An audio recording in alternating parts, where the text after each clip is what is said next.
इस लेक्चर में हम देखेंगे एक और कंसेप्ट परसेंटेज का ही। हम बेसिक कंसेप्ट क्लियर करते हुए जा रहे हैं, concept of successive percentage, right. इसको समझने के लिए इससे पहले एक एग्जांपल लेते हैं, राइट।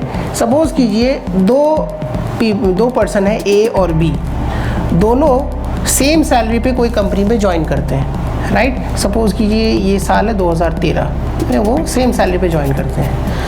अगले साल ए की सैलरी 25% बढ़ जाती है, बी की सैलरी वहीं की वहीं रहती है। 2014 की बात। 2015 में ए की सैलरी और 20% बढ़ जाती है, बी की वहीं रहती है। बी कहता है कि मैं जॉब छोड़ रहा हूँ, बॉस बी से कहता है कि मत छोड़ो, बी कहता है कि ठीक है मेरी सैलरी अगर ए के बराबर हो जाएगी तो मैं नहीं छोड़ूंगा, राइट। तो बॉस बी की सैलरी में कितना % इंक्रीज देगा? तो वेरी सिंपल, हम इस तरह में करेंगे, हम कहेंगे 100 है, अब 125 है, ये 100 ही होगा। अब जो 20% बढ़ेगी वो 125 पे बढ़ेगी, यानी कि 125 का 20% कितना हो गया? 20% मैंने कहा था 1/5 होता है, तो 1/5 ऑफ 125 कितना हो गया? 25 हो गए, यानी कि 150 हो गई, 100 हो गए, यानी कि बॉस बी की सैलरी में कितना % इंक्रीज देगा?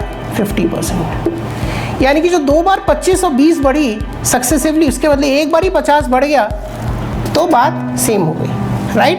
तो इसको 2 successive increases of 25% and 20% is equivalent to a single increase of 50%, right. 2 increase और 25 और 20 के बदले एक सिंगल इंक्रीज होगी, वो 50% के बराबर होगी, राइट। तो इसको करने का एक सिंपल तरीका ये है कि सपोज कीजिए एक बंदे की सैलरी एक बार A% बढ़ती है, तो मान लो इनिशियल सैलरी X है, राइट। अगर A% बढ़ गई तो उसकी सैलरी अब कितनी होगी? X × 1 + A/100। और फिर B% और बढ़ गई, इस पे B% और बढ़ गई, तो कितना हो गया? इस पे और 1 + B/100। दूसरे बंदे की सैलरी अगर Y है, जो इसी इंक्रीज के बराबर होना चाहिए, तो उसको कितना इंक्रीज होना चाहिए? लेट अस अज्यूम कि वो C% इंक्रीज है, तो Y × 1 + C/100। अब जब इसे सॉल्व करेंगे तो वैल्यू कुछ ये आएगी, C = A + B + AB/100, right. Okay, sorry ये XC है क्योंकि दोनों की इनिशियल सैलरी मैंने सेम ही रखी थी, तो ये XX कट जाएगा, तो ये आएगी, which means 2 increase of A and B is equal to a single increase of A + B + AB/100, right. अगर मान लो ये डिक्रीज होता, कि मतलब मैं कहता हूँ कि पहले 25% बढ़ गई और फिर 20% घट गई, तो क्या होगा? हम कहेंगे तब 25 - 20 - 25 × 20/100। ऐसे अगर 25 और 20% बढ़ती है, जैसे मैंने पिछले एग्जाम्पल में कहा था, तो क्या होगा? 25 + 20 + 25 × 20/100, that is equal to 50%, right. This is about the successive increase.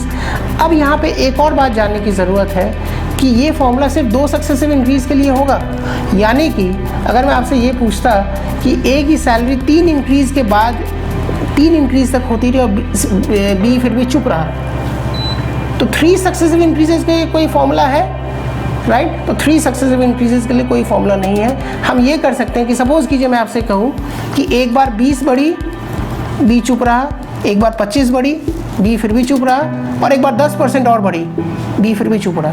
तो 3 सक्सेसिव इंक्रीजेस का इक्वलेंट इंक्रीज कितना होगा?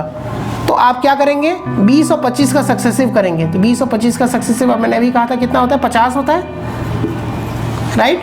और 50 और 10 का सक्सेसिव फिर करेंगे, यानी कि 2 का 1 लेके फिर तीसरे के साथ पेयर करेंगे। सो 50 + 10 + 50 × 10/100, that is 65%. So 3 successive increases is equivalent to 2 का 1 लेके फिर तीसरे का क्लब, ऐसे ही 4 होगा, 2 का 1 लेके तीसरे का क्लब करेंगे, वो एक नया बन जाएगा, वो A बन जाएगा, फिर B हो जाएगा नया चौथा वाला, ऐसे ऐसे करके हम करते रहेंगे, राइट। वैरायटी ऑफ क्वेश्चंस इस पे आती है, जैसे कि मैं अगर आपसे पूछूं length of a rectangle increases by 25%, the breadth increases by 20%, length increases by 25%, the breadth increases by 20%, तो area increases by how much. ऐसे सवालों में अगर आप लंबे तरीके से करेंगे इससे अच्छा है कि आप सक्सेसिव से कर सकते हैं। जब कोई पैरामीटर, दो पैरामीटर की प्रोडक्ट होती है और इन दोनों पे इफेक्ट दिया हुआ है 25% और 20% का, तो तीसरे पे जो इफेक्ट आएगी, यानी कि एरिया तीसरा पैरामीटर है, इस पे जो इफेक्ट आएगी वो इन दोनों का सक्सेसिव होगा। यानी कि 25 और 20 का सक्सेसिव मैंने अभी आपसे कहा था कितना होता है 50, यानी कि एरिया होगा 50%।